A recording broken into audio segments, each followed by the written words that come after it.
and welcome back to Baking with Ezra, the premier spot for all your baking needs. Today, we're going to learn how to make a chocolate chip cookie. Now, chocolate chip cookies actually remind me of my grandmother. She used to make the best chocolate chip cookie. May she rest in peace. Anyway, coming back to the cookies, this was always a favorite of mine. Now, things can get a little messy, so I suggest you get a nice little mat down in order to protect your space. Perfect! Now then, you're also going to want to get a nice, thoroughly washed ceramic bowl. Plastic is a big no-no, as it is one of the primary carriers of Ploxus. Now, you're going to want to go and gather together 2 sticks of butter and add them to your bowl. Now, it is absolutely imperative that you let your butter soften. If you do not let your butter soften, your cookies will turn out terrible. Just ask my grandmother. She didn't let her butter soften, and now look where she is. Now, you're going to want to take that butter and gently mix it with 2 cups of granulated sugar.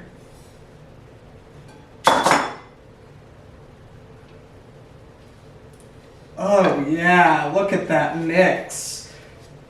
Now that you've got your butter mixture nice and mixed together, you're going to want to take 1 tablespoon of vanilla and 2 eggs and beat them into your mixture.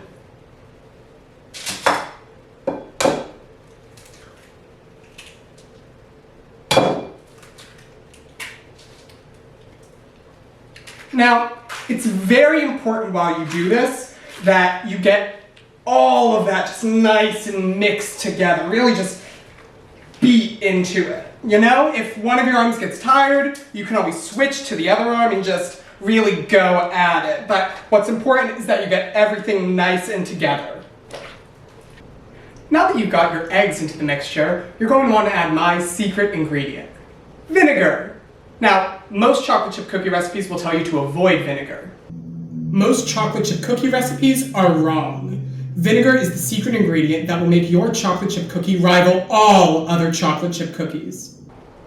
Plus, it has the added benefit of washing away all that pesky Ploxus residue. Now, you're going to want to add 1 cup of vinegar. Now, you're going to want to gently mix this into the rest of your mixture. Make sure you avoid overmixing it, as overmixing is a serious issue in baking. We'll now be moving on to the dry ingredients. For purposes of time, I've already mixed them together. Now, you're going to want to add 3 cups of flour, 2 teaspoons of baking soda, and a pinch of salt. Now, you're going to want to just gently mix this together. There we go. Now, you're going to want to avoid overmixing it, but you're also going to want to avoid undermixing it. It's actually imperative that you mix it just the right amount. If you don't do enough, it will turn out wrong. Okay? Now, if you see any foaming or bubbling, that is intended.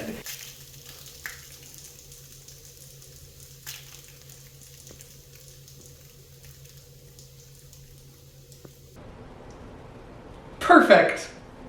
Now that we've got all that mixed together, it's time to move on to my favorite part, the chocolate chips. Now, unfortunately, cacao beans are a primary carrier of Ploxus. So instead, I've decided to make my own with a little help from my grandma. Everybody say hi, Grandma! Hi, Grandma! Now you're going to want to take your choice of meat and form it into nice little chips. Now, you're going to want to form them about 1/4 inch in diameter for best results. However, it is okay if you can't quite get it correct.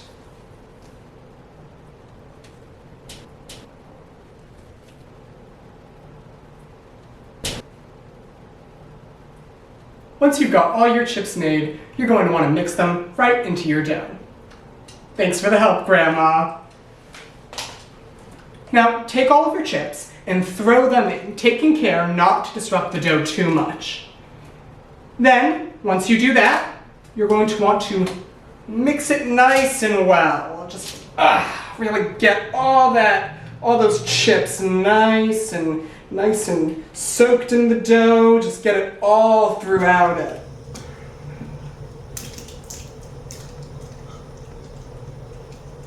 Now that we've properly mixed our chips into the dough, you can finally begin baking your cookies. Preheat the oven to 375 degrees.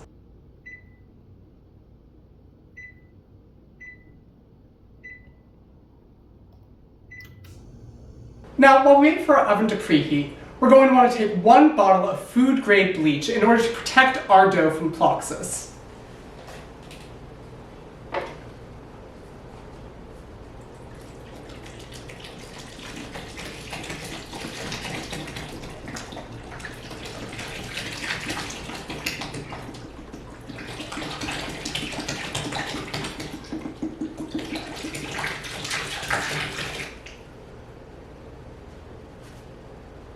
Perfect! Now, you might be noticing that your dough is looking a little watery. In order to combat that, you're going to want to add flour to preference.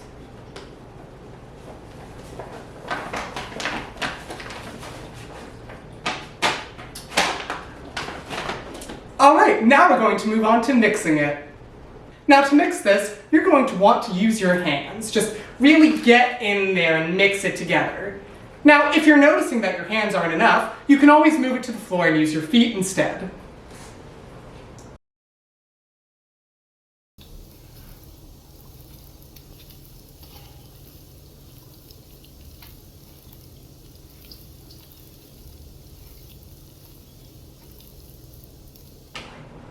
Wonderful!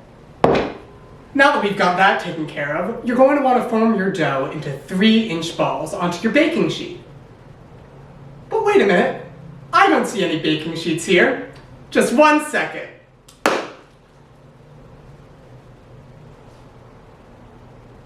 Presto! Baking sheet. Now then, you're going to want to take a cookie scoop and form nice 3-inch balls. And make sure you put them evenly onto your sheet. Now let's finish waiting for our oven to preheat.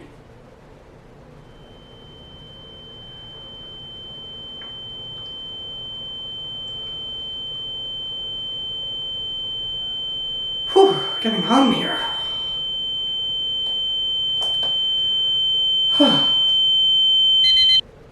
Oh, it sounds like it's ready.